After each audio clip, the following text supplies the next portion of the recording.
Hey, color grade with me.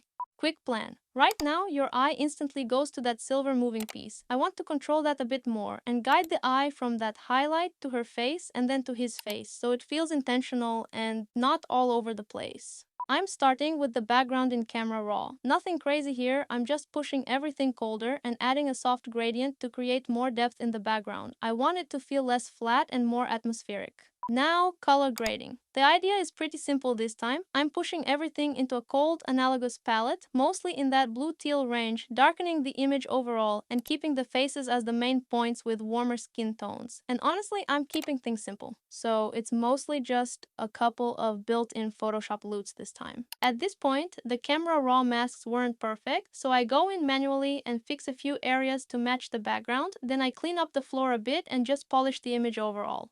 Here, I'm adding more motion using path blur. There's already some movement in the shot, but since this is more of an editorial image and not a product shot, I can push it further, so I add more motion in the lower part and around the silhouettes to bring more energy and pull attention towards the center. Then I add a bright spotlight behind the models and refine the background colors. The bottom part was a bit flat and slightly reddish, so I adjusted to match the new color direction. I'm introducing more greens and blues here to expand the palette into a more analogous range, but I'm still keeping the main focus on that light behind them. Here, I isolate that silver fabric and shift it slightly warmer, closer to skin tones. This helps it blend into the overall harmony so it doesn't feel disconnected from the rest of the image. And finally, I deepen the blacks even more, so the suits stay clean and dark, and the main focus remains on the faces and that highlighted fabric. Here is before and here is after. Follow me for more color grading breakdowns.